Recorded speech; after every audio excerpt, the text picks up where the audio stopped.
মাতাজি, হরে কৃষ্ণ। প্রণাম। হরে কৃষ্ণ মাধব। হরে কৃষ্ণ। মাতাজি, বল- কালকে কালকের ক্লাসটা হবে?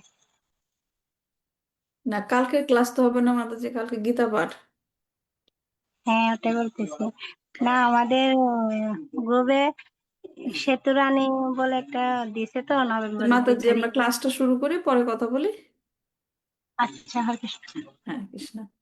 হরে কৃষ্ণ। ধন্যবাদ যারা জয়েন করেছেন আমাদের শ্রীমদ্ ভাগবতম ক্লাসে। আমরা সাপ্তাহিকভাবে এটা করার চেষ্টা করছি। আম, শ্রীমদ্ ভাগবতমের আমরা প্রথম স্কন্ধের 15 নম্বর অধ্যায়ে আছি। আজকে আমরা 22 নম্বর শ্লোক থেকে পড়বো। তো শুরুতেই জয় রাধা মাধব এবং মঙ্গলাচরণ দিয়ে শুরু করছি। জয় রাধা মাধব কুঞ্জ বিহারী, জয় রাধা মাধব কুঞ্জ বিহারী, জয় গোপীজন বল্লভ গিরিবরধারী, জয় গোপীজন বল্লভ গিরিবরধারী, যশোদানন্দন ব্রজজন রঞ্জন, যশোদানন্দন ব্রজজন রঞ্জন, যমুনা তীরা বনচারী, যমুনা তীরা বনচারী, জয় রাধা মাধব কুঞ্জ বিহারী, জয়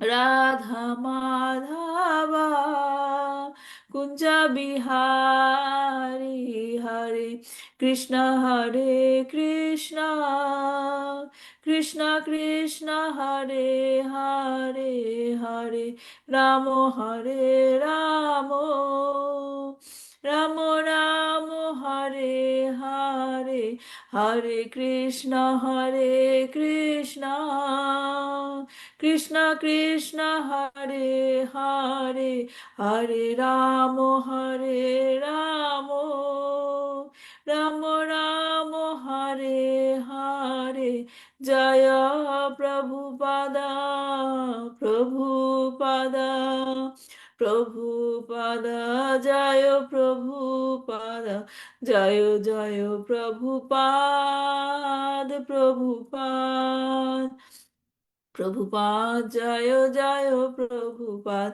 নিতাই গৌরা হরি বল, হরি বল, হরি বল, নিতাই গৌরা হরি বল, নিতাই গৌরা হরি বল, হরি বল, হরি বল, নিতাই গৌরা হরি বল। ওম অজ্ঞানতিমিরন্ধস্য জ্ঞানাঞ্জনশলাকয়া চক্ষুর্মিলিतं येन তস্मै শ্রীগুরুবে নমঃ। শ্রীচৈতন্যমনোভীষ্টাং স্থাপিतं যেন ভূতলে স্বয়ং রূপা কদা মह्यं দদাতি স্বপদান্তিকं। বন্দেऽহং শ্রীগুরু শ্রীযুতপদকমलं, শ্রীগুরুণ বৈষ্ণবাংশ্চ শ্রীরূপং সাগ্রজাতং সহগণ রঘুনাথান্বিতং तं সজীবং সাদ্বৈতং সাবধূতং পরিজনসহিতং কৃষ্ণ চৈতন্য দেবং শ্রী রাধা কৃষ্ণ পাদান সহগণ ললিতা শ্রী বিশাখান্বিতাংশ্চ। হে কৃষ্ণ করুণা সিন্ধু দীনবন্ধু জগৎপতে, গোপেশ গোপিকা কান্ত রাধাকান্ত নমস্তুতে। তপ্ত কাঞ্চন গৌরাঙ্গী শ্রী রাধে বৃন্দাবনেশ্বরী, বৃষভানুসুতে দেবী প্রণমামি হরিপ্রিয়ে। वाञ्छाकल्पतरुश्च कृपा सिन्धुभ्येव च पतितानां पावनेभ्यो वैष्णवेभ्यो नमो नमः। नमोऽयं विष्णुपादाय कृष्णप्रस्थाय भूतले श्रीमते भक्तिवेदान्त स्वामिनिति नामिने। नमस्ते सारस्वते देवे गौरवाणी प्रचारिणे, निर्विशेष शून्यवादी पाश्चात्य देशतारिणे। जय श्री कृष्ण चैतन्य प्रभु नित्यानंद, श्री अद्वैत गदाधर श्रीवासादि गौरभक्तवृंद। हरे कृष्णा कृष्ण कृष्ण हरे हरे, हरे राम राम राम हरे हरे।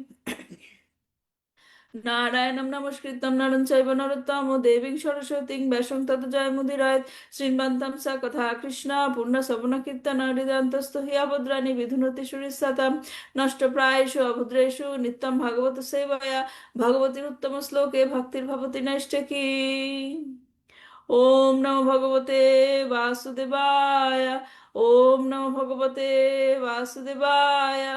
ওম নমো ভগবতে বাসুদেবায়। শ্রীমদ্ ভাগবতম কি জয়, শিল প্রভুপাদ কি জয়, নিতাই গৌর প্রেমানন্দে, হরি হরি বল। ওকে, তাহলে আমরা প্রশ্নগুলো দিয়ে শুরু করছি। গত সপ্তাহে যে প্রশ্নগুলো দিয়েছিলাম, প্রথম প্রশ্নটা ছিল 20 নম্বর শ্লোকে। 20 নম্বর শ্লোকে অর্জুন, মানে আমরা এই যে সেকশনটা পড়ছি ভাগবতমের এই অধ্যায়ের, এই সেকশনে কি হচ্ছে, অর্জুন কোথা থেকে, দ্বারকা থেকে ফিরে এসেছে, রাইট?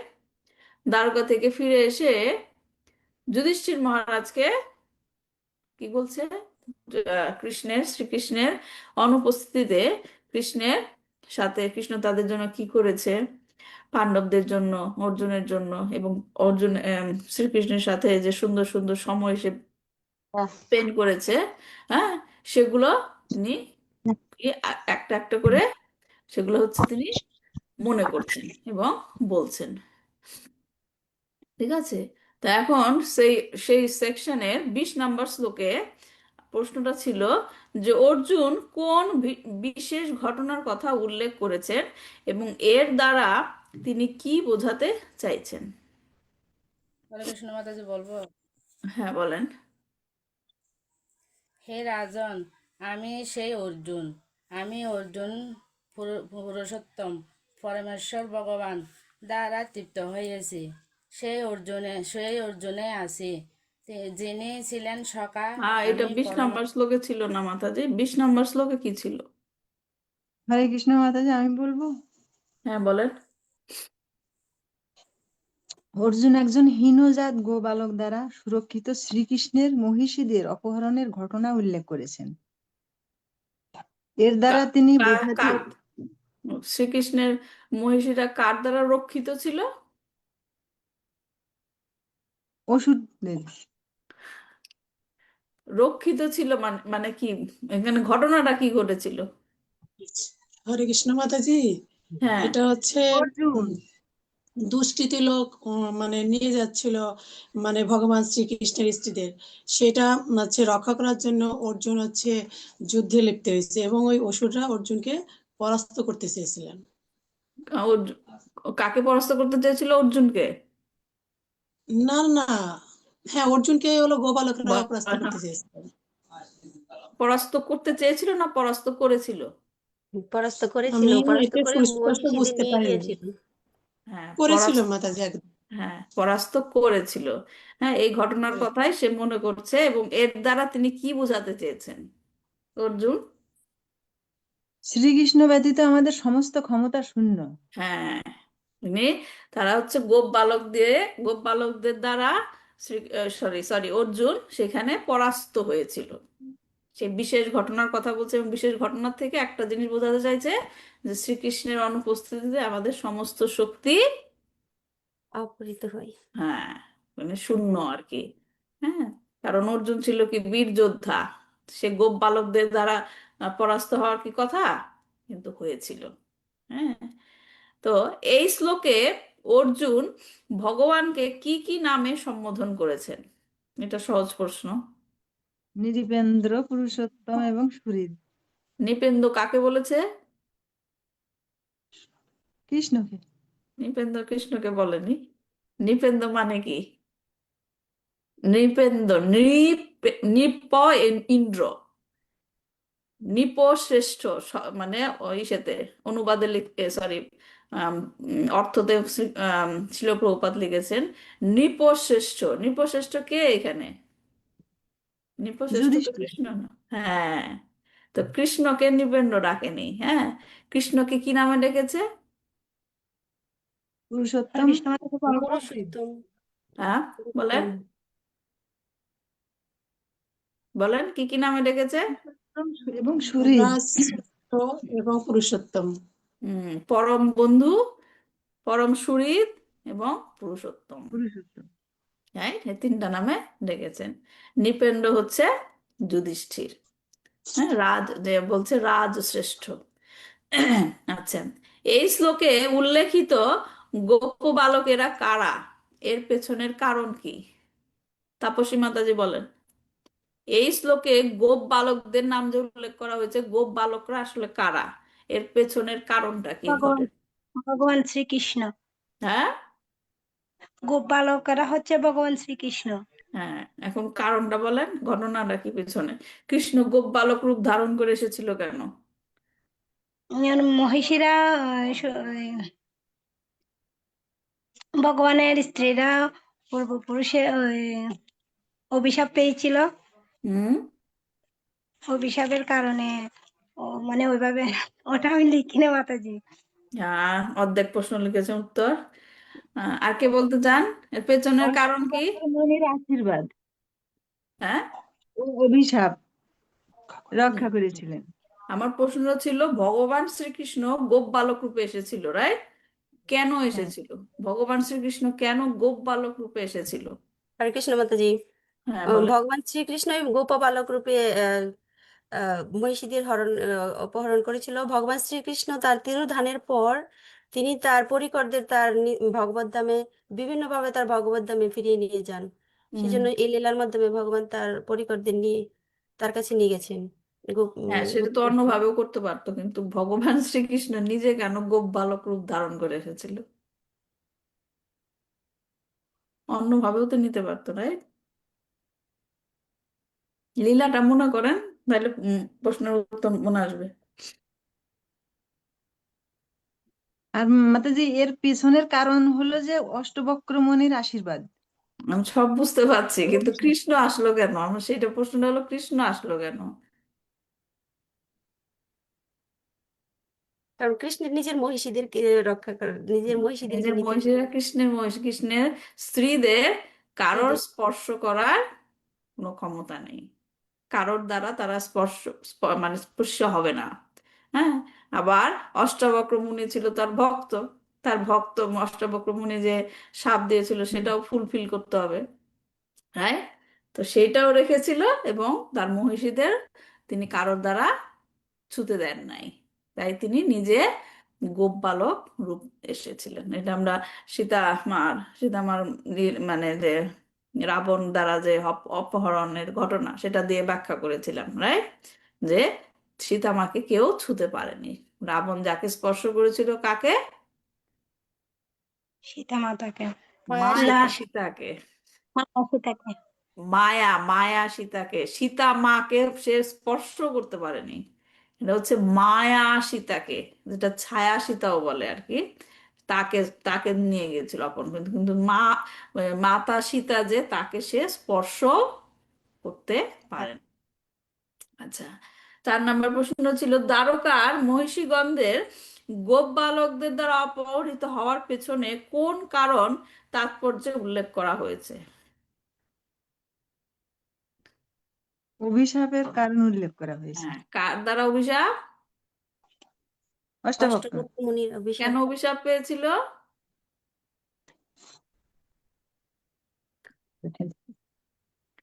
অষ্টবক্র মুনি অর্ধেক অর্ধেক উত্তর অভিশাপ লিখলে পেয়েছিল হবে? কারণ দেবকন্যারা মহিষীর এক সময় হুম।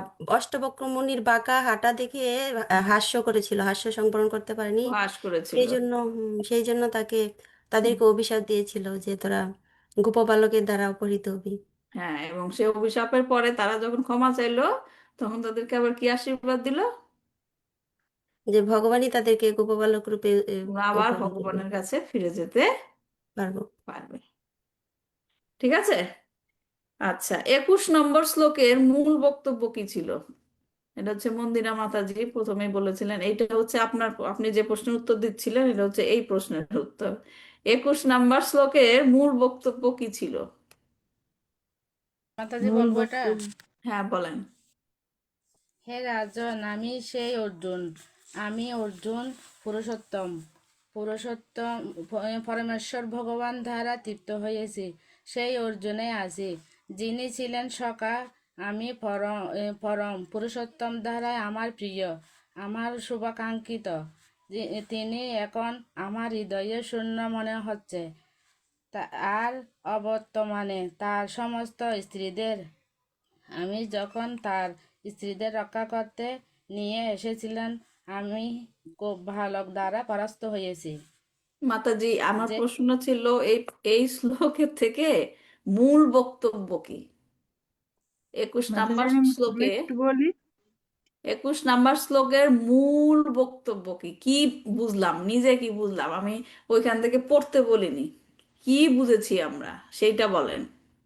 আমি কি একটু বলবো মাতাজি, হয়েছে হ্যাঁ, নাকি বলেন আমি বলেন। জানি না। 21 নম্বর শ্লোকের মূল বক্তব্য হলো পরমেশ্বর ভগবানের অনুমোদন ব্যতীত কোনো কিছুই সম্ভব নয়। আর কেউ কিছু বলতে চান? এই শ্লোকের মূল বক্তব্য। আর কৃষ্ণ মাতাজি বলবো? হ্যাঁ, বলেন। দাঁড় করা অলংকারের গর্বে কখনো গর্বিত হওয়া উচিত নয়। সমস্ত বল এবং বীর্যের উৎস হচ্ছেন পরমেশ্বর ভগবান শ্রীকৃষ্ণ, এবং তার ইচ্ছে অনুসারে তা লাভ হয়, এবং যখন তিনি তা সংবরণ করে নেন তখন আর তার কোনো বলবীর্য থাকে না। জন্য বলছে যে আমি সেই অর্জুনই আছি, আমার সেই ধনুকই আছে, আমার সেই রথই আছে, আমার সেই ঘোড়াই আছে, কিন্তু ভগবান শ্রীকৃষ্ণের অনুপস্থিতিতে আমার আর সেই কিছুই নেই। এই ক্ষমতাটা বল নেই, ক্ষমতাটা ক্ষমতা আর নেই। নেই, যে যুদ্ধ করার যে ক্ষমতা, যে আমি অপরাজেয় ছিলাম, সেটা আর নেই। ওকে। এই শ্লোকে কোন কোন উদাহরণের দ্বারা অর্জুন শ্রীকৃষ্ণের অনুপস্থিতির ফলাফল বর্ণনা করেছেন? 3টা উদাহরণ দিয়েছেন, রাইট? 3টা উদাহরণ কি কি হরে কৃষ্ণ মাতাজি। বলেন? Female also, বলেন বলেন সরলা মাতাজি। বিবিধ মন্ত্র উচ্চারণ পূর্বক ভীষ্মিক ঘৃতাহুতি প্রদানে যেমন কোনো ফল লাভ হয় না, হুম। জাদুর প্রভাবে সৃষ্ট ধন সম্পদ সঞ্চয়ে যেমন কোনো ফল লাভ হয় না, হুম। এবং অসুর ভূমিতে বীজ বপন করলে যেমন কোনো ফল উৎপন্ন হয় না, তেমনি হুম। শ্রীকৃষ্ণের অনুপস্থিতিতে অর্জুনের ধনুক প্রভৃতি সকলই অকর্মণ্য হয়ে পড়েছিল। হ্যাঁ, 3টা উদাহরণ দিয়েছেন, রাইট? এই 3টা উদাহরণের মাধ্যমে তিনি বুঝিয়েছেন যে সবকিছুই আছে, কিন্তু সবকিছুই অকর্মণ্য হয়ে পড়বে শ্রীকৃষ্ণের অনুপস্থিতিতে। ঠিক আছে হ্যাঁ সবাই? মাতাজি আমি একটু, হ্যাঁ মাতাজি আমিও একটু লিখছি। আচ্ছা, ঠিক আছে। হ্যাঁ, আমার প্রশ্নগুলি দেওয়ার উদ্দেশ্য হলো যে আমরা কি বুঝলাম, বুঝছেন? সে মানে কি বুঝলাম সেইভাবে লিখবেন, একদম বইয়ের থেকে লিখে রাখতে হবে তা না। যা লিখেছে প্রভুপাদ, আমরা কি বুঝেছি, হ্যাঁ, ইসের থেকে, শ্লোকগুলো থেকে, এর জন্য আমি প্রশ্নগুলো দিই। যাই হোক, ধন্যবাদ সবাইকে। আমরা এখন 22 নম্বর শ্লোক থেকে পড়বো।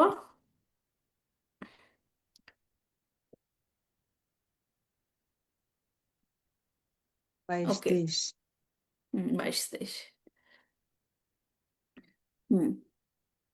রাজংস্তয়ানুপৃষ্টানাং সুহৃদাং ন সুহৃৎপুরে বিপ্রাশাপ বিমূঢ়ানাং নিঘ্নতাং মুষ্টিভির্মিথ বারুণীং মদিরাং পিত্তা মদন্থিত চেতসাম অজ্ঞানতামি বানন্নং চতুপঞ্চাশব পঞ্চাবশেষিতাম।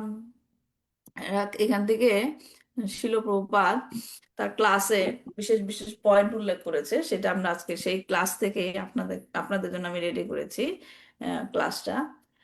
শিল প্রভুপাদের অনুবাদ পড়ছি। শিল প্রভুপাদ কি জয়।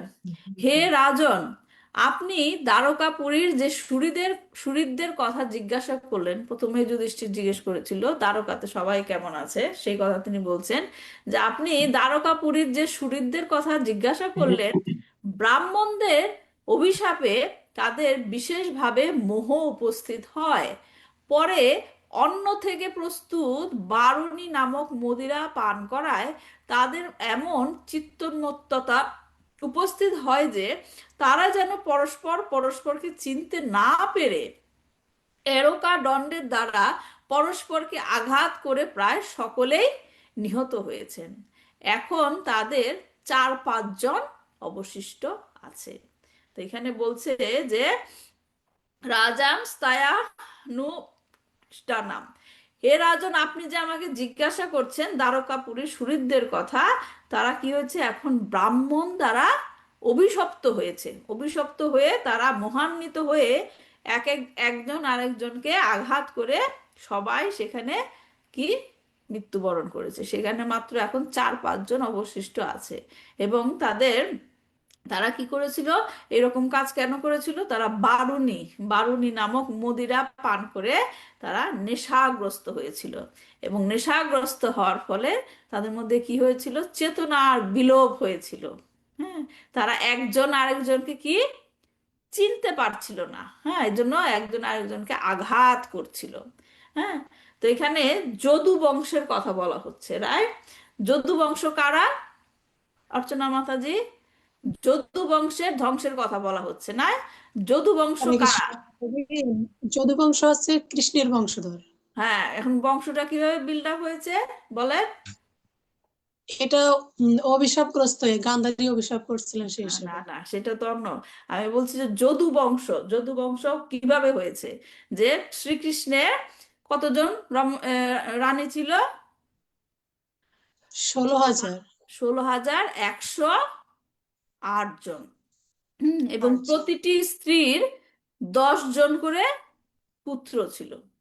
10 জন করে পুত্র ছিল, এবং সেই 10 জন পুত্রের আবার 10 জন করে পুত্র হয়েছিল। তো এইভাবে পুরো পরিবারটি শত শত হাজার হাজার পুরুষ নিয়ে গঠিত ছিল। এদেরকে বলা হতো কি? যদু বংশ। এরা হচ্ছে বংশ। যদু বংশ। এবং কৃষ্ণ যখন আসেন তার লীলাতে তাকে সাহায্য করার জন্য এই সমস্ত দেবতারা তাকে সাহায্য করার জন্য এসেছিলেন। ঠিক যেমন আমরা নাটকে দেখি, রাইট? নাটকের কাহিনী থাকে এক মানে নায়ক নায়িকাকে নিয়ে, রাইট? বা কোনো একটা বিশেষ ঘটনা থাকে। হ্যাঁ, কিন্তু সেই পুরো নাটকটা তৈরি করতে গেলে সেখানে আরো ক্যারেক্টার থাকতে হয়। হুম, যেমন কোনো একটা মেয়েকে নিয়ে যদি কোনো ঘটনা করা হয়, তাহলে সেই নাটকটা তৈরি করতে গেলে কি নাটকের মা বাবা লাগে, নাটকের বন্ধু বান্ধব, এই মেয়েটার মা বাবা লাগবে, মেয়েটার বন্ধু বান্ধব লাগবে, রাইট? একটা পারিপার্শ্বিক সবাইকে নিয়ে তারপর সে একটা নাটক তৈরি হয়। তো সেই রকমই কৃষ্ণ যখন লীলা করতে আসেন, তখন তার সাথে কেউ পিতা হন, কেউ তার মা হন, কেউ তার বন্ধু হন, কেউ তার স্ত্রী হন। হ্যাঁ, এরকম ভাবে তারা এসেছিল। এবং যখন কৃষ্ণ এই পৃথিবী থেকে লীলা সংবরণ করে চলে যেতে চেয়েছিলেন, তখন তিনি এদের সকলকে তার সাথে ফিরিয়ে নিয়ে যেতে চেয়েছিলেন। তো এইরকম যদু বংশ ধ্বংসলীলা করেছিলেন। এটা কি বাহ্যিক বাহ্যিক একটা কারণ দেখানোর জন্য, কিন্তু আসল উদ্দেশ্য ছিল তার সাথে তিনি সব সহযোগীদের নিয়ে যেতে চেয়েছিলেন। বুঝা গেছে, রাইট? আমাদের একটা খুব ভালো জিনিস ভালো করে বুঝতে হবে যে আহ যেমন আমরা গত ক্লাসে আলোচনা করেছিলাম যে কৃষ্ণের মহিষীদের কেউ স্পর্শ করতে পারে না। ঠিক তেমনি কৃষ্ণের যে যদু বংশধরদেরও কারোর দ্বারা হত্যা করা কি সম্ভব নয়, কারণ তারা হচ্ছে কৃষ্ণের বংশধর। হ্যাঁ, তারপর দেখি যে লীলা সংবরণ করে তাদেরকে ফিরে যেতে হবে। ঠিক যেমন ভগবান শ্রীকৃষ্ণ লীলা সংবরণ করে ফিরে যাওয়ার সময় আরেকটি লীলা করেছিল কি, যে জরা নামক এক ব্যাধের, হ্যাঁ, তীরের আঘাতে তিনি লীলা সংবরণ করেছিলেন। হ্যাঁ, ভগবানকে কি কেউ তীর দিয়ে আঘাত করতে পারে? ভগবানকে কেউ তীর দিয়ে আঘাত করতে পারে এবং সেই তীরের আঘাতে তার লীলা সংবরণ হয়? এটা কি সম্ভব? না মাতাজি, এটা সম্ভব না। না। কিন্তু তারপরও তিনি এই লীলাটা করেছিলেন কি বাহ্যিক ভাবে কারণ দেখানোর জন্য। বাহ্যিক ভাবে কারণ দেখানোর জন্য তার এভাবে লীলা সংবরণ হয়েছে। মাতাজি যেমন অর্চনা মাতাজি বললেন যে যদু বংশের ধ্বংসের পেছনে কারণ ছিল কি অভিশাপ। না মাতাজি, আপনি বলছিলেন অর্চনা মাতাজি? হ্যাঁ বলছি। হ্যাঁ, হ্যাঁ মাতাজি অভিশাপের। বলছিলেন। হ্যাঁ, অভিশাপের কারণে তার কি যদু বংশ ধ্বংস হয়েছে। কে অভিশাপ দিয়েছিল? গান্ধারী। গান্ধারী। কিন্তু ভগবানের গায়ে কি অভিশাপ লাগে? না মাতাজি, ভগবানকে অভিশাপ দিলে যে বাস্তবায়ন হবে তা না। এটা একটা জড়জগতের প্রসিডিং, হ্যাঁ, সেটা দেখানোর জন্য এগুলো করা হ্যাঁ, হয়েছে। ভগবান তার লীলা সংবরণ করার একটা কারণ দরকার ছিল, তাই তিনি গান্ধারীকে বলেছিলেন কি, তথাস্তু, তুমি যেটা বলেছো সেটা আমি গ্রহণ করলাম। যাই হোক, তো এরকম আহ তাকে দেখানো যারা নাকি এই সমস্ত ঘটনা কাদের জন্য ভগবান লীলা করে, যারা নাকি কৃষ্ণকে মনে করে যে কৃষ্ণ এখানে এসেছে আমাদের মতো জড় শরীর ধারণ করে, সে জন্ম নিয়েছে, জড় শরীর যেহেতু ধারণ করেছে তাই তার মৃত্যু হবে, এইরকম ভাবে যারা চিন্তা করে তাদেরকে দেখানোর জন্য তিনি এরকম লীলা করেন। হ্যাঁ, তাদেরকে কি বলে না, বিমূঢ় আত্মা, বিমূঢ় আত্মা, তারা যে যেরকম ভাবে কৃষ্ণকে গ্রহণ করে তাদের জন্য ভগবান সেরকম লীলা করেন। যেমন এইরকম মনোভাবের কথা ভগবান গীতাতে বলেছেন যে সেই বিদ্বেষী, ক্রূর এবং নরাধমদের, যারা ভগবানকে ভগবান বলে মানে না, মনে করে আমাদের মতো শরীর ধারণ করে জন্ম নিয়েছে, আবার আমাদের মতো শরীর ত্যাগ করে মৃত্যুবরণ করবে, তাদেরকে জন্য ভগবান বলছে গীতাতে যে সেই বিদ্বেষী, ক্রূর এবং নরাধমদের আমি এই সংসারে অশুভ আসুরি জনিতে অবিরত নিক্ষেপ করি। এর মানে কি? আসুরি জনিতে অবিরত নিক্ষেপ করি মানে কি, তাদের, তারা সেই জন্ম মৃত্যুর চক্রে আবদ্ধই থাকবে, প্রবর্তিত হয়। জন্ম হবে মৃত্যু হবে, জন্ম হবে মৃত্যু হবে, যতক্ষণ পর্যন্ত না তারা কি ভগবানের এই জন্ম এবং কর্মকে দিব্য বলে জানবে। রাইট? জন্ম কর্ম চমে দিব্যাম এবামিও বেত্তি তাহা ত্যক্তা দেহাম পুনর্জন্ম নাইতি মামেতি স অর্জুনা। যারা আমার জন্ম এবং কর্মকে কি বলে, দিব্য বলে জানে, তাদেরকে, তাদের জন্য এই দেহ ত্যাগ করার পর তাদেরকে আর ফিরে আসতে হয় না। তার মানে কি, তারা এই দেহ ত্যাগ করার পর তাদেরকে আর পুনর্জন্ম নিতে হয় না। কিন্তু যারা বুঝতে না পারে, যারা ভগবান শ্রীকৃষ্ণকে, অনেকেই দেখেন বলে যে কৃষ্ণ কি, কৃষ্ণ ভগবান হলো কি করে? হ্যাঁ, যদি ভগবানই হতো তাহলে কি একটা শিকারীর আঘাতে সে মারা যেত? বলে না এরকম? শুনি, অনেক শুনি এরকম। হ্যাঁ, কারণ তারা যেহেতু ভগবানকে ভগবান বলে গ্রহণ করেনি, তাদেরকে ভগবান সে বুদ্ধিটাও দেয় না এবং তাদেরকে ক্রমাগত আসুরি জনিতে নিক্ষেপ করে। তো এই সময় যারা নাকি কৃষ্ণকে বুঝতে চায় তাদেরকে ভগবান বুদ্ধি দিবে, এবং যারা এরকম বুঝতে না পারবে তাদেরকে চিরকাল অন্ধকারে রেখে দেন। তো এই যে যদু বংশের ধ্বংস, জরা ব্যাধের দ্বারা আঘাত পাওয়ার সমস্ত কিছুই ছিল ভগবানের পরিকল্পিত লীলা। এই শ্লোক দুটিতে যে ঘটনা যুধিষ্ঠিরকে বলেছেন অর্জুন, তার সম্পূর্ণ বর্ণনা শ্রীমদ্ ভাগবতের 11 স্কন্ধের প্রথম অধ্যায়ে বর্ণিত আছে। যে ভগবানের লীলা সংবরণের যে লীলা, মানে করেছিল আর কি, ভগবান কিভাবে লীলা সংবরণ করলেন, যদু বংশের ধ্বংসের যে লীলাটা আমি পড়ছি, সেই লীলাটা একটি মুষল উৎপত্তির ফলে যদু বংশের ধ্বংস হওয়ার সূচনা সম্পর্কে এই অধ্যায়টিতে বর্ণনা করা হয়েছে। এই কাহিনীর বিবরণ অনুশীলন করলে জড়জাগতিক সংসার বন্ধন থেকে অনাসক্ত হওয়ার বিপুল উৎসাহ উদ্দীপনা জাগে। ভগবান শ্রীকৃষ্ণ দক্ষতার সঙ্গে কুরু পাণ্ডবদের মধ্যে কুরুক্ষেত্রের মহাযুদ্ধ সম্পন্ন করেছিলেন এবং তার ফলে অনেকাংশেই পৃথিবীর ভার লাঘব করেছিলেন। কিন্তু অচিন্তনীয় প্রভাবময় পরমেশ্বর ভগবান নিশ্চিন্ত হতে পারেননি, কারণ অপরাজেয় যদু বংশ তখনও বিদ্যমান ছিল। শ্রী ভগবান যদু বংশের ধ্বংস সাধনের অভিলাষ করেছিলেন, যাতে পৃথিবীতে তার লীলা বিলাস সম্পূর্ণভাবে সম্পন্ন করে তিনি নিজ ধামে ফিরে যেতে পারেন। তাই ব্রাহ্মণদের অভিশাপের ছলনা করে তিনি পৃথিবীর বুক থেকে তার সমগ্র যদু বংশ লোপ করে দিয়েছিলেন। শ্রীকৃষ্ণের ইচ্ছায় দ্বারকা নগরীর কাছে পিণ্ডারক নামে পূর্ণ তীর্থস্থানে নারদ মুনি এবং বিশ্বামিত্র প্রমুখ মহান মুনি ঋষিরা সমবেত হয়েছিলেন। সেখানে যদু পরিবারের ছেলেরাও খেলা করতে করতে উপস্থিত হয়।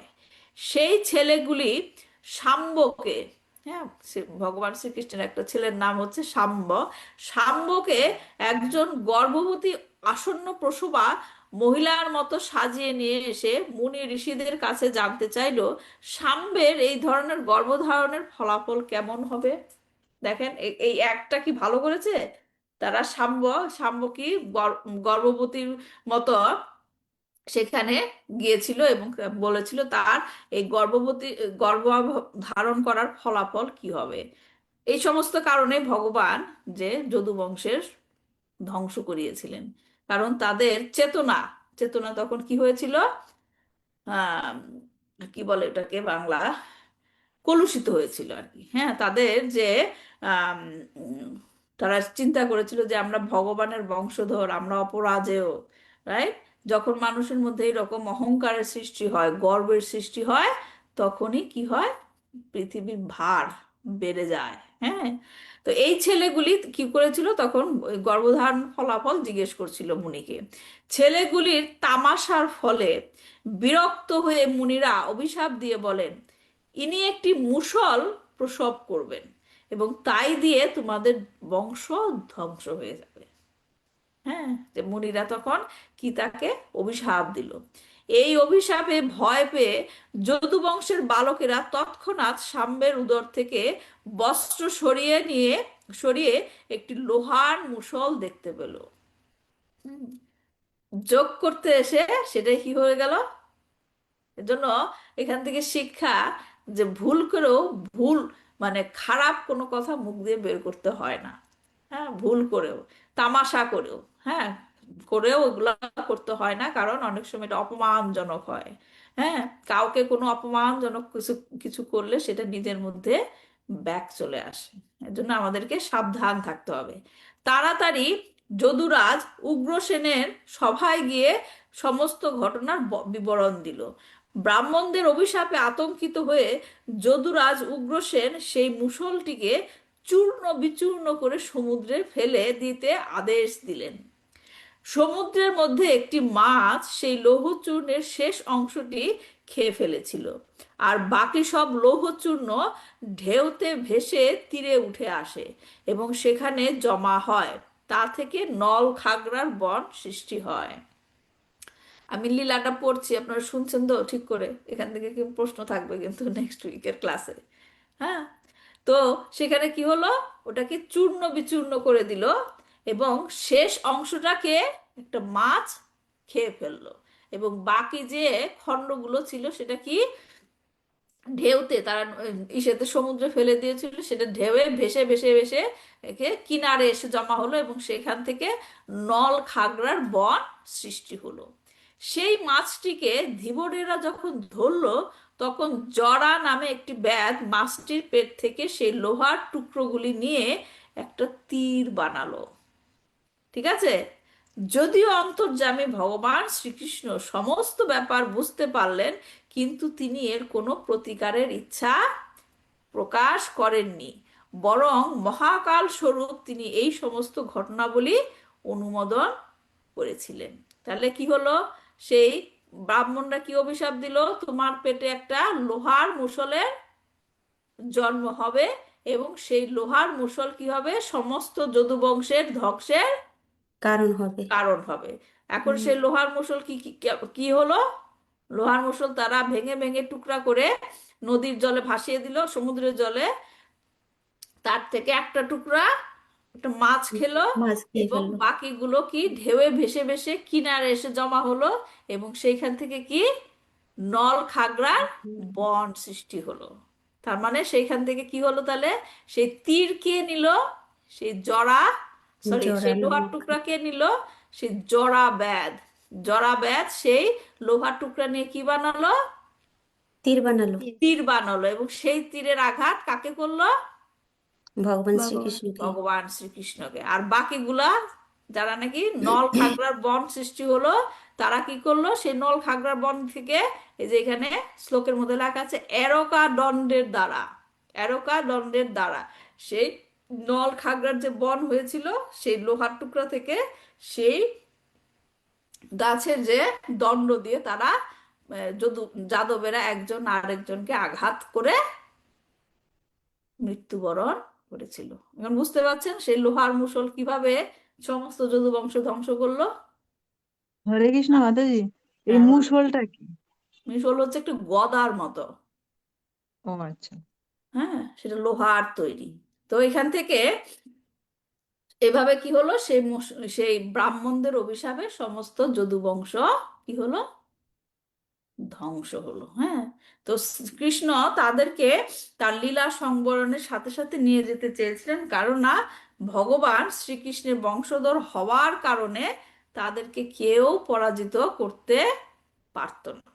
এবং যখনই তাদের মধ্যে এই জিনিসটা ব্যাপারটা আসবে যে আমাকে কেউ পরাজিত করতে পারবে না, তখনই তাদের মধ্যে কি সৃষ্টি হবে, অহংকার। অহংকার। অহংকারের সৃষ্টি হবে, গর্বের সৃষ্টি হবে, এবং তার ফল কি ভালো হবে না। এর জন্যই ভগবান তাদেরকে সবাইকে নিয়ে যাওয়ার জন্য এই লীলা, যদু বংশ ধ্বংসের লীলা করেছিলেন। কিন্তু আপাত দৃষ্টিতে সাধারণ মানুষ যেন এটা বুঝতে পারে, এর জন্য এটা কিভাবে প্রচার হয়েছে, যে গান্ধারী অভিশাপ দিয়েছিল তাই তাদের বংশের ধ্বংস হয়েছিল। বুঝতে পেরেছেন? কিন্তু প্রকৃতপক্ষে ভগবানের গায়ে কি কোনো অভিশাপ লাগে? লাগে না। না। তো এই শ্লোকে থেকে শিক্ষণীয় যেটা শিল প্রভুপাদ তার ক্লাসে বলেছেন, এখানে তাৎপর্যে উল্লেখ নাই, সেটা আমি আপনাদের সাথে শেয়ার করতে চাইছি। এখানে কি বলেছে যে বিপ্রাশাপা বিমুদ্ধানাম, তাদের মধ্যে যে আম, ঘটনাটা শুরু হলো কিভাবে, ব্রাহ্মণ তাদেরকে অভিশাপ দিয়েছিল, এবং ব্রাহ্মণদের অভিশাপের ফলে তারা কি হলো, কি বলছে, সাপা বিমুদ্ধানাম, তাদের ব্রাহ্মণদের অভিশাপের ফলে তাদের কি হয়েছে, তাদের চেতনার কি হয়েছে, বিলোপ হয়েছে। হ্যাঁ, এবং সে বিলোপটা কি করে হয়েছিল, যদি এখানে আমরা দেখতে পাচ্ছি যে পতনের কারণ হচ্ছে ব্রাহ্মণদের অভিশাপ। হ্যাঁ, যদি কোনো ব্যক্তি বিপ্র, ব্রাহ্মণ এবং বৈষ্ণব দ্বারা অভিশপ্ত হয়, তবে তাদের পতন অনিবার্য। অবশ্যম্ভাবী। অবশ্যম্ভাবী, এই জন্যই বলা হয় বৈষ্ণব অপরাধ যেন না হয়। বৈষ্ণব অপরাধ যদি হয়ে যায়, তাহলে যাই আমরা করছি ভক্তি সবকিছুরই পতন হয়ে যাবে।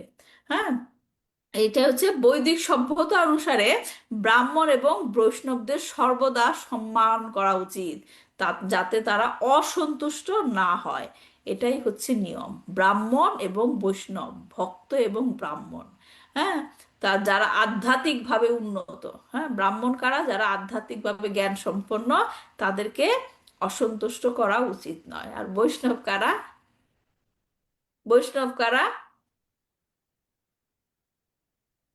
বলেন, বৈষ্ণব কারা? বৈষ্ণব কথাটা কোথা থেকে এসেছে? বিষ্ণু।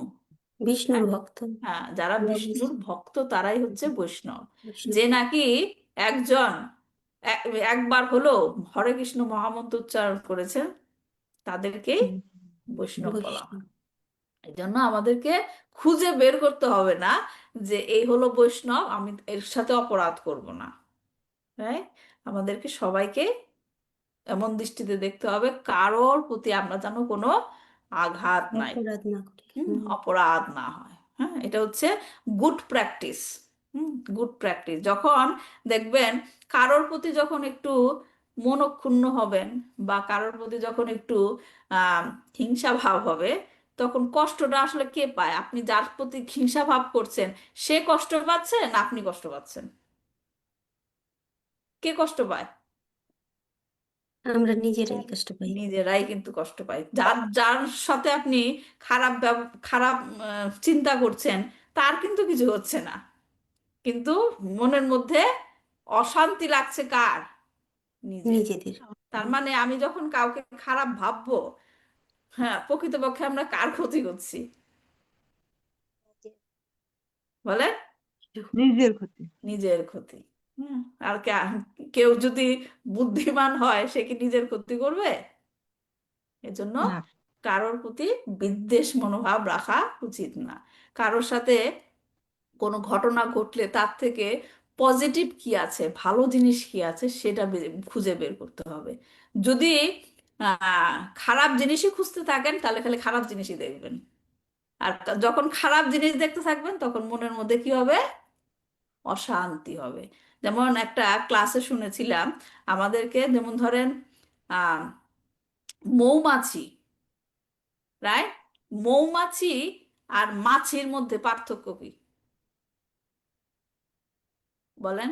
মাছি মাছি মৌমাছি মৌমাছি কামড় দেয় বিষাক্ত। মৌমাছি ফুলের থেকে মধু আনে, ফুলে বসে।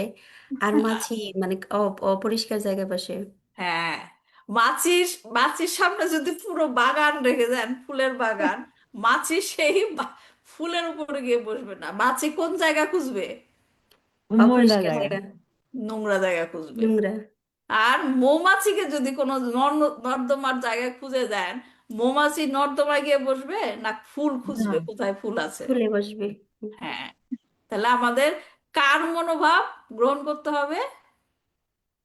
মৌমাছির মৌমাছি। মনোভাব। মৌমাছি, যে সবকিছুর মধ্য থেকে আমরা মধু নিব, ভালো জিনিস নিব, ভালো জিনিস চিন্তা করব। হ্যাঁ, মাছির মতো হব না। ভালো জায়গায় দিলেও সে শুধু খুঁতি ধরবে, খুঁতি ধরবে, রাইট? সেই রকম যেন আমাদের মনের ভাব না হয়। যদি আমাদের মনোভাবটা সেই রকম হয়, তাহলে প্রকৃতপক্ষে আমরা নিজেদেরকেই নিজে অশান্তির মধ্যে ফেলবো। আমার কথাটা কি ভুল বলেছি আমি? আমি যখন কারোর জন্য খারাপ কিছু চিন্তা করি, তার কোনো ক্ষতি হয়? ক্ষতি কিন্তু নিজেরই হয়, নিজে অশান্তির মধ্যে থাকি। তাহলে নিজেকে অশান্তির মধ্যে ফেলে লেখে লাভ, লাভ কি, রাইট? তো যাই হোক, বৈষ্ণব অপরাধ, বৈষ্ণব অপরাধ যা করা যেন না হয়। হ্যাঁ, তো যেমন ধরেন দুর্বাসা মুনির ঘটনাটা আমরা পড়েছিলাম, অম্বরীশ মুনির, অম্বরীশ মহারাজের সাথে, রাইট? দুর্বাসা মুনি এত মানে মুনি সে, তারপর সে কি করেছিল? বৈষ্ণব অপরাধ করেছিল, হয়েছিল। রাইট? এবং তাকে সুদর্শন চক্র পর্যন্ত হত্যা করতে চেয়েছিল। উম, তো বৈষ্ণব অপরাধ কৃষ্ণ কখনোই সহ্য করেন না। ঠিক যেমন পাণ্ডবেরা ছিলেন বৈষ্ণব। হ্যাঁ, এই যে টোটাল কুরুক্ষেত্র যুদ্ধ হলো, পাণ্ডবরাও যুদ্ধ করতে চায় নাই, কিন্তু কৃষ্ণ ডিটারমাইন ছিল যুদ্ধ হবেই। কেন তিনি এরকম ডিটারমাইন ছিলেন? কারণ কৌরবেরা বৈষ্ণব অপরাধ করেছিল, রাইট? তারা পাণ্ডবদের কি করেছিল? কষ্ট দিয়েছিল। হ্যাঁ, তাদেরকে নানাভাবে কষ্ট দিয়েছিল। তাই তিনি এই কুরুক্ষেত্রের যুদ্ধের মাধ্যমে তাদের ধ্বংস করার জন্য ডিটারমাইন ছিলেন ভগবান শ্রীকৃষ্ণ। তাই আমাদের খুব সতর্ক থাকা উচিত যেন বৈষ্ণব ভক্তদের অপমান করা না হয়। হ্যাঁ, এটি হচ্ছে সবচেয়ে বড় অপরাধ। হ্যাঁ, তাই এখানে কি বলা হচ্ছে? সবিপ্রা শাপা বিমুদ্ধানা নিঘ্নানা মুষ্টিভির মিথ্যা। মানে কি হচ্ছে? যাদবরা একে অপরকে আঘাত করছিল, কেউ কাউকে চিনতে পারছিল না। পয়েন্টগুলো একটু চিন্তা করেন, যে তারা কেউ কাউকে চিনতে পারছিল না, এই জন্য একে অপরকে আঘাত করছিল। কি কারণে? কারণ তারা নেশাগ্রস্ত হয়ে পড়েছিল, রাইট? তারা বারুণী নামক মদিরা পান করে নেশাগ্রস্ত হয়েছিল। তার মানে নেশাগ্রস্ত হওয়ার পরিণতি কি? নেশাগ্রস্ত হওয়ার ফলাফল কি বলেন? চেতনা, চেতনা নষ্ট হয়ে যায়। চেতনা নষ্ট হয়ে যায়। এবং চেতনা নষ্ট হওয়ার ফলে কি হবে? তারা নিজেকে তো চিনতেই পারবো না, বুঝতে পারে এবং না, অন্যদেরকেও চিনতে পারবো না। চিনতে চিনতে পারবো পারে না। না। তাহলে কি বলছে? মাদন মাথিতা চেতসাম, তাদের চেতনা প্রভাবান্বিত হয়েছিল, এবং অজ্ঞানতার কারণে কেউ কাউকে চিনতে চিনতে পারছে। পারে নাই। হ্যাঁ, এবং তার ফলে এই ধ্বংসযজ্ঞ হয়েছিল। হ্যাঁ, তো শিল প্রভুপাদ একটা বিষয় উল্লেখ করেছেন, যে আমরা জড় জগতে প্রকৃতপক্ষে কিন্তু মোহগ্রস্ত অবস্থাতে আছি। এরকম তারা হচ্ছে বারুণী পান করে নেশাগ্রস্ত হয়েছিল, মোহগ্রস্ত হয়েছিল, কিন্তু এই জড় জগতে আমরা এমনিতেই মোহগ্রস্ত হয়ে আছি। কি মোহ? কি মোহ? মায়ার প্রভাব, মায়া। রাইট? মায়ার প্রভাব, মায়ার জড় জগতের জড় শক্তির প্রভাব। এবং এই কারণে কি হয়েছে? আমরা নিজেদেরকে তো ভুলেই গেছি, আমরা আমরা কারা, এবং অন্যদেরকেও আমরা চিনতে পারছি না। অন্যদেরকে চিনতে পারছি না মানে কি, যে তারা কে, তারা যে ভগবানের সন্তান সবাই, সেটাও আমরা চিনতে পারছি না, রাইট? তো এই আমাদের যে প্রকৃত পরিচয়, সেটাই আমরা ভুলে গেছি, এবং জড়জগতে যারা আছে কৃষ্ণকে ভুলে গেছে, তার মানে তারা ইতিমধ্যেই নেশাগ্রস্ত, মোহগ্রস্ত, ঠিক মাতাল মানুষের মতো। সে তার বাবা মা ভাই বোনকেও চিনতে পারে না। মাতাল মানুষ এসে চিনতে পারে? হ্যাঁ, মাতাল মানুষ মা বাবা নিজের ভাই বোন কাউকে চিনতে পারে না। এটাই হচ্ছে বাস্তবিকতা এখানে। এখানে বলছে বারুণী মাদিরাম পিপ্পা মাদন মাথিতা চেতসাম, কোনো জ্ঞান ছাড়াই, তাদের মধ্যে তখন কোনো জ্ঞান ছিল না, এবং জ্ঞান ছাড়াই তারা একে অপরের সাথে লড়াই করছে। হ্যাঁ, আমরা এরকম দেখি ঘটনা এখন ঘটছে, যে এক দেশ অন্য দেশের সাথে যুদ্ধ করছে, এক জাতি অন্য জাতির সাথে যুদ্ধ করছে, এক ধর্মাবলম্বী অন্য ধর্মাবলম্বীর সাথে যুদ্ধ করছে, কিন্তু কেউই বুঝতে পারছে না আমরা সবাই ভগবানের ভগবানের সন্তান। সন্তান। সবাই একটা মোহের মধ্যে রয়েছে, হ্যাঁ, অজ্ঞানতার অন্ধকারে ডুবে গিয়ে মোহান্বিত হয়ে নিজেকেও চিনতে পারছি না, অন্যকেও চিনতে পারছি না। মোহের বশে কেবল আমরা অন্ধকারেই নিজেকে ফেলে দিচ্ছি। হুম এবং বুঝতেও পারছি না যে আমরা এই মানব দেহ পেয়ে যা কিচ্ছু করছি, ভুল কাজ যাই করছি, সেটা ভোগ করার জন্য আমাদেরকে আবার জন্ম নিতে হবে। হ্যাঁ, নিজের ইন্দ্রিয় তৃপ্তির জন্য আমরা মোহের বশে ভাবছি যে এটাই তো জীবন, একটাই জীবন, কি আনন্দ করে নাও, আনন্দ করে নাও, কিন্তু আসল উদ্দেশ্যটাই ভুলে গেছি। হ্যাঁ, কিন্তু আমাদের এই মোহগ্রস্ত অবস্থা থেকে বের হয়ে আসতে হবে, রাইট? যে মোহগ্রস্ত অবস্থাটা কি, মায়া।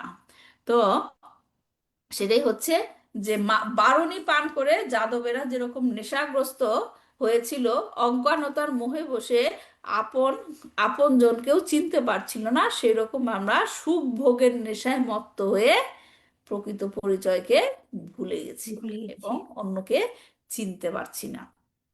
তাহলে আমাদের প্রকৃত পরিচয়টা কি? আমাদের কৃষ্ণের নিত্যদাস। কৃষ্ণের নিত্য দাস। হ্যাঁ, তার থেকেও বড় কথা বলা হয়েছে চৈতন্য চরিতামৃততে, গোপী ভাতৃ পাদা কমলায় দাসা দাসানুদাসা। হ্যাঁ, ব্রজ গোপিকাদের পতি, ব্রজ গোপিকাদের পতিকে শ্রীকৃষ্ণ, শ্রীকৃষ্ণ। তার পদ যুগলের দাসের অনুদাসের দাস আমরা। হ্যাঁ, এই হচ্ছে আমাদের পরিচয়, কিন্তু আমরা কি মোহে পড়ে, হ্যাঁ, সুখ ভোগের মোহে পড়ে নেশাগ্রস্ত হয়ে নিজেদেরকে চিনতে পারছি না। তাহলে মেইন জিনিসটা এখান থেকে, শ্লোক থেকে শেখার আমাদের কি শিক্ষণীয়, যে ঘটনাটা ঘটেছিল বৈষ্ণব অপরাধ দিয়ে। হ্যাঁ, বৈষ্ণব অপরাধ দিয়ে তখন তাদের কি অভিশপ্ত হলো, এবং অভিশপ্ত হওয়ার ফলে তাদের কি হলো, চেতনা বিলুপ্ত হলো, এবং সে চেতনা বিলুপ্ত হওয়ার ফলে তাদের একজন আরেকজনকে চিনতে পারছি ধ্বংস না। করতে লাগলো।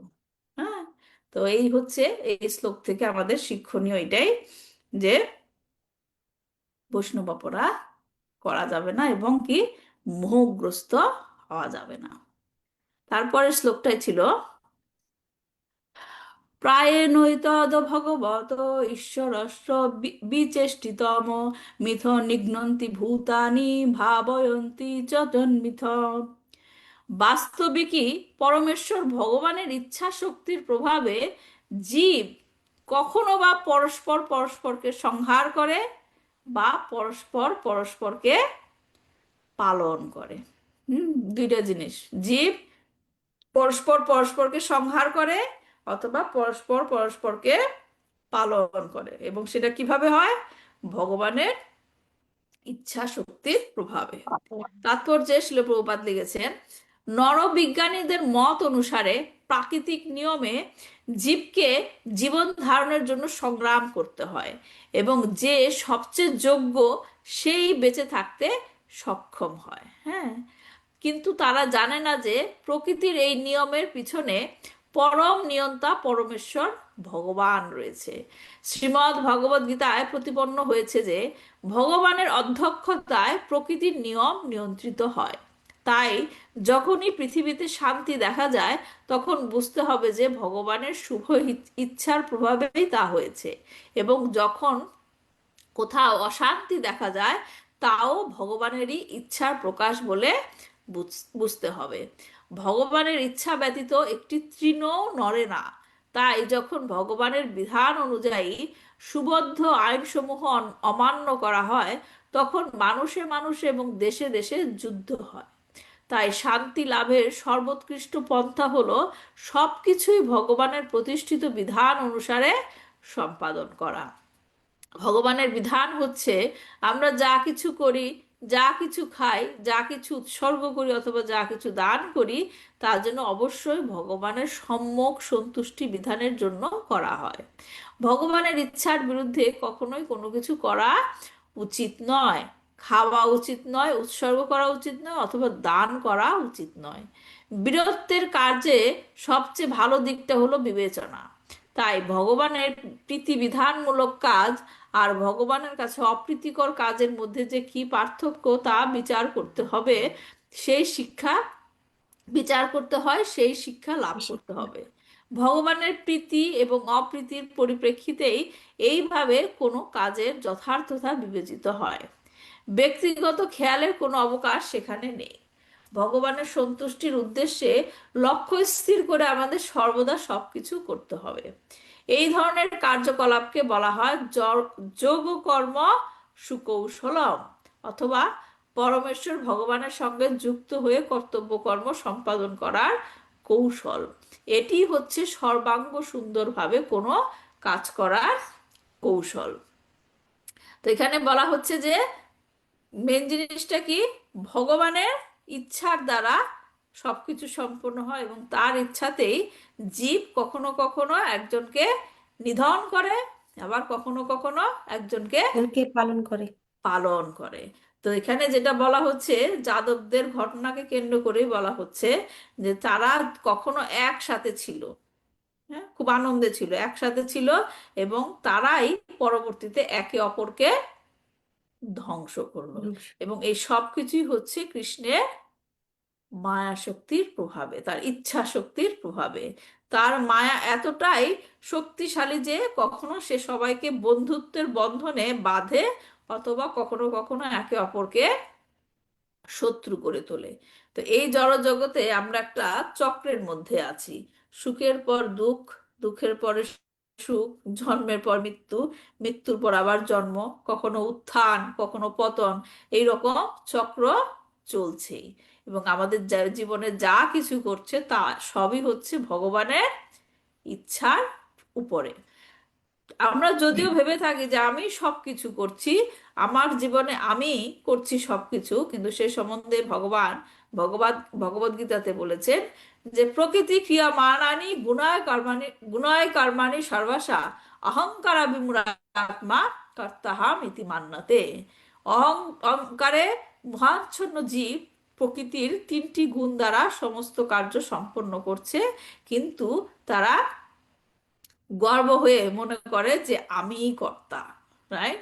তো এই জড়জগতে যা কিছু ঘটছে ভগবানের অধ্যক্ষতায় ঘটছে। মায়া ধাকসে না প্রকৃতি, কৃষ্ণ নিজেই বলেছেন যে মায়া ধাকসে না, মানে আমার অধ্যক্ষতার দ্বারা সবকিছু এখানে সম্পন্ন হচ্ছে। মানেটা কি? আমার অধ্যক্ষতায় সবকিছু সম্পন্ন হচ্ছে মানে কি কথাটার, তাপসী মাতাজি? অধ্যক্ষতা মানে কি, কি বুঝতে বুঝি না। পেরেছে? হ্যাঁ, ভগবানের ইচ্ছা। ভগবান সবকিছু পর্যবেক্ষণ করছেন, রাইট? যেমন একটা পরীক্ষার কেন্দ্রে ছাত্রছাত্রীরা পরীক্ষা দিতে যায়, রাইট? এখন ওখানে একজন পর্যবেক্ষক থাকে না, একটা টিচার থাকে না? ওখানে টিচারের হ্যাঁ, কাজ কি?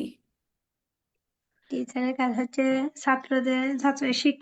ছাত্রছাত্রীদের দেখা, কি দেখে? করা।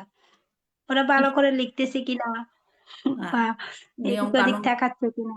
নিয়ম কানুন ফলো করছে কিনা, রাইট? সবকিছু তারা পর্যবেক্ষণ করছে। কিন্তু ওইখানে গিয়ে কি টিচার ছাত্রদের বলে দেয় এই প্রশ্নের উত্তর এটা, এটা এভাবে লেখো, এটা এভাবে লেখো? উম, না, না। কিচ্ছু করে না, শুধুমাত্র সে কি করে? পর্যবেক্ষণ করে। তাহলে যখন কৃষ্ণ বলছে মায়া ধাক্ষেনা প্রকৃতি, এর মানে কি? কৃষ্ণ কি করে? কৃষ্ণ আমাদেরকে ইনস্ট্রাকশন দিয়ে দিয়েছে ভগবত গীতায় কি কি করতে হবে, কিন্তু আমরা সেটা, যেমন ছাত্ররা ছাত্রদেরকে এমনি এমনি পরীক্ষা নেয়, আগে তো পড়াশোনা করায়, রাইট? ক্লাস করায়, টিচার আগে ক্লাস করায়, তারপর পরীক্ষা নেয়, রাইট? এরকম শ্রীকৃষ্ণ আমাদের জীবনে কি করতে হবে, কোন সময় কি করতে হবে, সেটার ইনস্ট্রাকশন কোথায় দিয়েছে? গীতায়। গীতাতে দিয়েছে। গীতাতে। এখন সেইটা আমরা ফলো করছি কিনা, ফলো করছি কিনা, এবং ফলো করলে কি হবে, ফলো না করলে কি হবে, হ্যাঁ, তাতে প্রকৃতির প্রভাব কি হবে, এগুলো কে দেখছে? ভগবান। ভগবান। এটাকেই বলা হয় পর্যবেক্ষণ, অধ্যক্ষতা। আমার দ্বারাই হচ্ছে, আমি ইচ্ছা করে প্রকৃতির বিরুদ্ধে কিছু করতে পারবো না আমার ইচ্ছা মতো, হ্যাঁ, সেটা কে করে? ভগবান। কিন্তু আমি কিন্তু কাজ করছি, কিন্তু কি ধরনের কাজ করব, সেটা কিসের প্রভাবে, কোন কোন গুণের প্রভাবে আমি করব, সেটা ভগবান পর্যবেক্ষণ করেন, রাইট? তো এখানে বলা হচ্ছে প্রায়েণ এতৎ ভগবতা ঈশ্বরাস্যা বিচে স্থিতাম, ভগবানের ইচ্ছাতেই সব হচ্ছে, তার অনুমোদন ব্যতীত কোনো কিছুই সম্ভব নয়। এই যে আমরা ভাগবতম ক্লাস করছি আমরা, হ্যাঁ, ভগবান যদি ইচ্ছা না করে সম্ভব হবে? আমি যতই কম্পিউটার খুলে বসে থাকি, যতই ইন্টারনেট নিয়ে বসে থাকি, রাইট, এটা কি ভগবানের ইচ্ছা ছাড়া সম্ভব হবে? হবে না, সবকিছু তার না মাতাজি। অনুমোদন, অনুমোদন লাগবে। তো এখানে আরো বলা হচ্ছে যে তার ইচ্ছাতে জীব কখনো পরস্পরকে নিধন করে, আবার কখনো পালন করে। এই যে বিপরীত ধর্মী নিয়ন্ত্রণের কথা বলা হচ্ছে, তার মানে কি? কৃষ্ণ যখন ওই যে কারো বললো না যে তার ইচ্ছাতে কেউ পালন করে অথবা নিধন করে, তার মানে কি? কৃষ্ণ কি পক্ষপাতিত্ব করছে? কৃষ্ণ কি না, পক্ষপাতিত্ব করছে? না, তা নয়। কৃষ্ণ গীতাতে বলেছেন সামহাম সর্বভূতেষু, আমি সকলের প্রতি সমদর্শী। একজন, আরেকটা যেমন উদাহরণ দেওয়া যায়, আমি ছাত্র শিক্ষকের উদাহরণ দিলাম, আরেকটা যেমন উদাহরণ দেওয়া যায় জজ সাহেব, রাইট? আদালতে, আদালতে জজ সাহেব কি রায় দেয়? কারোর ফাঁসি হবে, আবার কাউকে দেয় যে তার কোনো দোষ নাই, তাকে জোর করে ধরে নিয়ে আসা হয়েছে, তাকে তো মুক্তি দেওয়াই হবে, কিন্তু তার সাথে সাথে তাকে কিছু টাকাও দেওয়া হবে, হয় না এরকম? তো এখন কি যাকে ছেড়ে দিল, সে কি জজ সাহেব তাকে ভালোবাসে, তার পরিচিত লোক, এজন্য ছেড়ে দিচ্ছে? অথবা যাকে ফাঁসি দিচ্ছে, সে কি জজ সাহেবের শত্রু, তাকে ফাঁসির আদেশ দিল, তাই কি করে জজ সাহেব? না মাতাজি। না, করে না। তিনি সমস্ত প্রমাণ ঘটনা পর্যবেক্ষণ করার পরে সেই রায় প্রদান করে, রাইট? তার রায় প্রদান করে, পুরো ঘটনাকে পর্যবেক্ষণ করে সত্যতা যাচাই করে তারপর তিনি রায় প্রদান করে। ঠিক একই রকম ভাবে আমরা যেরকম করে কর্ম করছি, ভগবান তা পর্যবেক্ষণ করেন এবং সেই ফলাফল নির্ধারণ করেন। এজন্য ভগবানকে কি বলা হয়? দুইটা টার্ম আমি ক্লাসে অনেকবার বলেছি, ভগবানকে কি বলা হয়? দুইটা টার্ম। অনুমন্তা।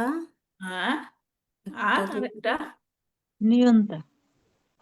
হ্যাঁ, নিয়ন্তা তো বললোই মাতাজি। অনু অনুমন্তা, আর আরেকটা কি? উপদ্রষ্টা। উপদ্রষ্টা। উপদ্রষ্টা, উপদ্রষ্টা মানে কি? যিনি উপদেশ দেন, পর্যবেক্ষণ করেন, হ্যাঁ, পর্যবেক্ষণ করেন। আর যিনি অনুমোদন করে, এজন্য তাকে কি বলা হয়? অনুমন্তা। অনুমন্তা। তারপর আমরা আরেকটা উদাহরণ দিয়েছিলাম যে একটা গাছে দুইটা পাখি থাকে, রাইট? একটা পাখি খালি এক ডাল থেকে এক ডাল থেকে ফল খাচ্ছে, আর আরেকটা পাখি বসে বসে পর্যবেক্ষণ করছে। পর্যবেক্ষণ করছে। যে পাখিটা পর্যবেক্ষণ করছে সে কে? ভগবান। আর যে পাখিটা এক ডাল থেকে আরেক ডালে উঠে উঠে এটা ফল, ওই ফল, ওই ফল খাচ্ছে, সে কে? জীব। আমরা। জীব আছে। আমরা আমরা সে যে পাখিটা আমাদেরকে দেখছে সে পাখির দিকে ঘুরে তাকানোরও সময় নাই। আমরা শুধু কি সুখ ভোগের জন্য এই ডালে ভাল লাগছে না ওই ডালে যাই, ওই ডালের ফলটা ভালো, এরকম করে ছুটে বেড়াচ্ছি। তাই আমাদের কর্ম অনুসারে আমাদের পরবর্তী জন্ম, পরবর্তী দেহ নির্ধারণ হয়। যে ভগবানের ইচ্ছাতেই সব হচ্ছে, তার মানে আমি আমার যারা কোনো খারাপ কাজ হচ্ছে তাও ভগবান করছে, তাই কি? না, হ্যাঁ, যা করছি আমাদের জীবনে, যা হচ্ছে, যে দেহ পেয়েছি, সবই আমরাই সৃষ্টি করেছি। এখন আমরা যেই কর্মটা করেছি সেই কর্ম অনুসারে ফলটা পাচ্ছি কি না সেইটা পর্যবেক্ষণ করে ভগবান, এবং সেটা অনুমোদন করে কে? ভগবান। এজন্য ভগবানকে না বুঝে দোষারোপ করা ঠিক না। আমরাই সৃষ্টি করছি আমাদের জীবনে, কিন্তু দোষ দেওয়ার সময় আমরা কাকে দেই? ভগবানকে। ভগবানকে। কারণ মাতাজি ক্লাসে বলেছে ভগবানের ইচ্ছা ছাড়া কিছু হয় না। তার মানে যা কিছু হচ্ছে ভগবানের ইচ্ছাতে হচ্ছে, আমি কিছু করি নাই। রাইট? তো ভগবান বলেছেন যে পরমেশ্বরের অধ্যক্ষতায় জীবাত্মা তার পূর্বকৃত কর্মের ফল অনুসারে বিশেষ প্রকার শরীর ধারণের জন্য পুরুষের রেতকণা আশ্রয় করে স্ত্রীর গর্ভে প্রবেশ করে। হ্যাঁ, যেটা নাকি প্রেগনেন্ট হয়, কখন হয়। হ্যাঁ, সুতরাং ভগবানের ইচ্ছাতেই হচ্ছে, যা আমাদের পূর্বকৃত কর্মফল দ্বারা নির্ধারিত হচ্ছে। তাহলে আমাদের কি করণীয়? আমাদের কর্মকে শুদ্ধ করতে হবে। আমাদের কর্মকে শুদ্ধ করতে হবে, এবং সেটা কি প্রসেস? কর্মকে আমরা শুদ্ধ করব কেমনে মাতাজি? আমরা যে কর্মগুলো করছি সে কর্মকে আমরা শুদ্ধ করব কেমনে? কি দুইটা রূপ, ভগবানের দুইটা রূপ। ভগবানের সারাদিন যে কাজ করলেন, যে মাতাজি আজকে ক্লাসে বলেছে আমাদের কর্মকে শুদ্ধ করতে হবে। আমরা তো কর্ম ছাড়া থাকতে পারবো না। পারবো কর্ম ছাড়া থাকতে? সেটা ভগবান অনুমোদন করে নাই। এখন কর্ম করতে গেলে আমাদের এমন কর্ম করতে হবে যাতে আমরা বন্দি না হয়ে পড়ি। তো এখন কাজ করার সময় কিভাবে আমরা বুঝতে পারবো এই কর্মটা আমাদের বন্দি করবে, এই কর্মটা আমাদের বন্দি করবে না? কাজ করার সময় তাহলে চিন্তা করতে হবে না, শুধুমাত্র কাজ করে গেলে হবে না। এখন কাজ করার সময় তাহলে কোন দুইটা জিনিস আমাদের চিন্তার মধ্যে রাখতে হবে? ভক্তি ভগবানের অনুকূল মাত্র কার্যের রসিকার, ভক্তিকুল ভাব, ভক্তি প্রতিকূল ভাব বর্জন অঙ্গীকার। বলেন আমি কি বললাম? মনে রাখবেন সব সময়, সারাদিন কাজ করার সময় এই এই দুইটা জিনিস মনে রাখবেন। কি বলেন আমার সাথে সাথে? ভক্তি অনুকূল মাত্র মাত্র কার্যের স্বীকার, কার্যের ভক্তি শিকার প্রতিকূল ভাব বর্জন অঙ্গীকার। মানে কি অর্চনা মাতাজি, দুইটা লাইনের মানে কি? ভক্তি অনুকূল মাত্র কার্যের স্বীকার মানে কি কথাটা? বাংলা কথা বলেন, বাংলা লাইনই তো। শ্রীকৃষ্ণ ভক্তি ছাড়া সেটা কোনো কাজের আওতায় পড়ে না। হ্যাঁ, এমন কিছু করতে ভগবানের প্রতি ভক্তি থাকে। হ্যাঁ, ভক্তি অনুকূল, যেই জিনিসটা কাজ করলে, যে সমস্ত কাজ করলে সেই যেই কাজগুলো আমাদেরকে ভক্তিপথে চলতে সাহায্য করবে, আমাদের ভক্তিপথে উন্নতি করবে, সেই কাজগুলোই কি কার্যেরও স্বীকার, শিকার সেই কাজগুলোকে গ্রহণ করতে হবে। আর ভক্তি প্রতিকূল ভাব, ভাবের কথা বলছে এখানে, কাজ করার কথা তো বলেই নেই। আমাদের ভক্তি প্রতিকূল ভাব কি করতে হবে? বর্জন অঙ্গীকার। লিখে রেখেছেন এই জিনিসটা? প্রত্যেক দিন মনে রাখবেন এই জিনিসটা। প্রত্যেকটা কাজ করার আগে চিন্তা করবেন যে আমার এই কাজ, এটা কি আমার ভগবানের ভক্তির প্রতি অনুকূল না প্রতিকূল? যদি সেটা অনুকূল হয় তাহলে আমরা সেই কাজ করব, আর যদি প্রতিকূল হয় কি হবে?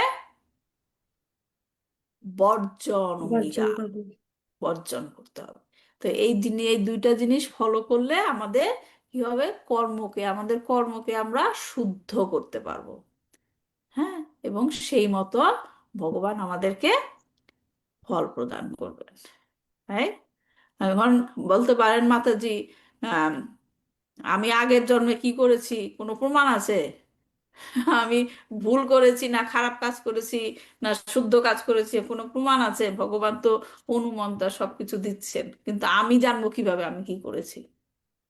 প্রশ্ন আসতে পারে না আমি কি করেছিলাম? অথবা এমন চিন্তা আসে যে আমি যদি জানতাম আমার পূর্বকর্মে আমি পূর্বজন্মে আমি কি করেছি, অথবা আহ কর্মের ফল পাচ্ছি, এটা যদি আমি মনে রাখতাম তাহলে আমি আর খারাপ কর্ম করতাম না। তা আমরা ভুলে যাই কেন? তাই যদি মনেই রাখতে পারতাম তাহলে আর ভুল করতাম না। হয় না এরকম? আমরা ভগবানকে বলি এরকম, ব্লেম করি, তুমি আমাদের বুদ্ধি নিয়ে দাও, বুঝতে পারি না, এর জন্য আমরা খারাপ কাজগুলো করি। হুম। এটা নিতাই সেবিনী মাতাজি তার একটা ক্লাস এরকম তার উদাহরণ দিয়ে বুঝিয়েছিল। তা সে একদিন তার ছোট ছেলেকে রেখে বাইরে গিয়েছিল। হ্যাঁ, এবং আহ, বাইরে যায় নাই সে, আমি ঘটনাটা ঠিক মতো বলতে পারছি না। সে ছেলেটা সকাল থেকে আইসক্রিম খেয়েছে নাকি, আইসক্রিম খেয়ে তার কি হয়েছিল, শরীরটা একটু মানে ঠান্ডা ঠান্ডা ভাব লেগেছিল। তো যখন বিকালে তার ছেলেটার শরীরটা খারাপ লাগছিল, কিন্তু ছেলেটা তারপরও কি আইসক্রিম খেতে চাচ্ছিল। তো মাতাজি স্বভাবতই আইসক্রিমটা দিতে যাচ্ছে না, কারণ তিনি সকাল থেকে খেয়েছে, তো ছেলেকে দিতে যাচ্ছে না। কিন্তু তখন তার বাড়িতে কাজের কাজের যে পিসি, যাই বলেন, কাজের পিসি এসেছিল। সে এসে দেখছে যে বাচ্চাটা খেতে চাইছে আইসক্রিম, মাতাজি খেতে দিচ্ছে না। তখন সে বলছেন যে বাচ্চাটা আইসক্রিম খেতে চাচ্ছে, দিচ্ছেন না কেন? হ্যাঁ, দিচ্ছেন না কেন? তো এখানে তিনি উল্লেখ করেছেন যে যে কাজের পিসি এসে যে বলল তাকে আইসক্রিমটা খেতে দিতে, কারণ তিনি সকাল থেকে কি ঘটনা ঘটেছে সে কিন্তু জানতো না। সে হচ্ছে উপস্থিত এসে যে ঘটনাটা দেখছে, সেই ঘটনাটা দেখে সেটার উপরে একটা মানে অপিনিয়ন দিয়েছে যে বাচ্চারা খেতে চাচ্ছে, দিচ্ছেন না কেন। তো সেই রকম আমাদের জীবনে পূর্ব জীবনেও অনেক রকমের এরকম ঘটনা ঘটে গেছে যেগুলো আমরা মনে করতে পারছি না, এবং সেগুলিরই ফল আমরা এই জীবনে ভোগ করছি। এবং এই জীবনে আবার যা করছি তা পরবর্তী জীবনেও সেগুলা ভোগ করব। হ্যাঁ, এই যে জিনিসগুলা অর্গানাইজেশন যেটা বলে, হ্যাঁ, সবকিছু কি করছি কিসের থেকে কি পাবো সেইটাই কে পর্যবেক্ষণ করে? ভগবান। ভগবান আমাদেরকে ইচ্ছা করে কষ্টও ফেলে না, আবার কি এক্সট্রা সুখও প্রদান করে না। যা কিছু আমরা পাচ্ছি সেগুলো আমরাই আমাদের কর্ম দ্বারা নির্ধারণ করেছি। এর জন্য আমাদের কি করতে হবে?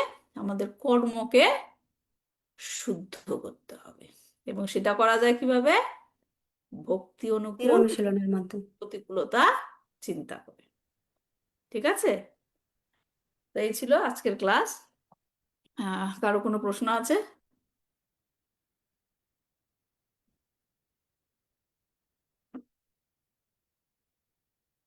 কারো কোনো প্রশ্ন না থাকলে রাখছি। কালকে দেখা হবে গীতা পাঠে। বাংলাদেশ সময় আমি আবারও বলে দিচ্ছি, বাংলাদেশ সময় সন্ধ্যা 7টা থেকে, রাইট? কানাডার সময় ভোর 5টা, ইউএস এর সময় সকাল 7টা। এবং আমি জানি না কাতারে কয়টা বাজবে। প্রিয়তোষ প্রভু, কাতারে কয়টা হবে? হরে কৃষ্ণ মাতাজি, প্রণাম। কাতারে আপনার 4টা হবে আর কি, 4টা, বিকেল 4টা। হ্যাঁ, তো ওই টাইমে আমাদের ভগবত গীতা পাঠ শুরু হবে। আমাদের এখানে আমাদের লিস্টে 35 জন ভক্ত আছে যারা পুরো ভগবত গীতার 67 শ্লোকের অনুবাদ পাঠ করবে। হ্যাঁ, তার মানে এই নয় যে 35 জন ভক্তই আমরা যোগদান করব। আমি ফেসবুকে লিংক পাঠিয়ে দিব, জুমের লিংক পাঠিয়ে দিব। যারা পড়ার মতো লিস্টে নাই তাছাড়াও আপনারা জয়েন করতে পারেন শ্রবণ করার জন্য।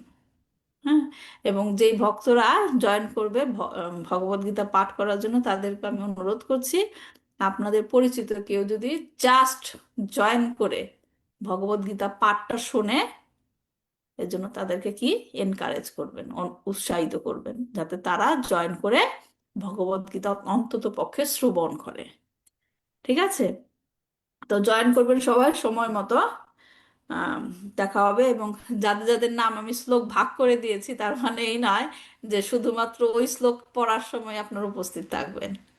চেষ্টা করবেন পুরো ভাগবত গীতাটা একসাথে বসে শ্রবণ সমাপ্ত করবেন। করবে। এটা যখন পড়বে সেটা শ্রবণ শ্রবণ করবেন। ঠিক আছে? তা রাখছি তাহলে, আজকে দেখা হবে কালকে। মাঞ্ছা কল্পতরুভ্যশ্চ কৃপা সিন্ধুভ্যেব চ পতিতানাং পাবনেভ্যো বৈষ্ণবেভ্যো নমো নমঃ। শ্রীমদ্ ভাগবতম কি জয়, শিল প্রভুপাদ কি জয়, নিতাই গৌর প্রেমানন্দে। হরি হরি বল। হরি বল। হরে কৃষ্ণ। হরে কৃষ্ণ।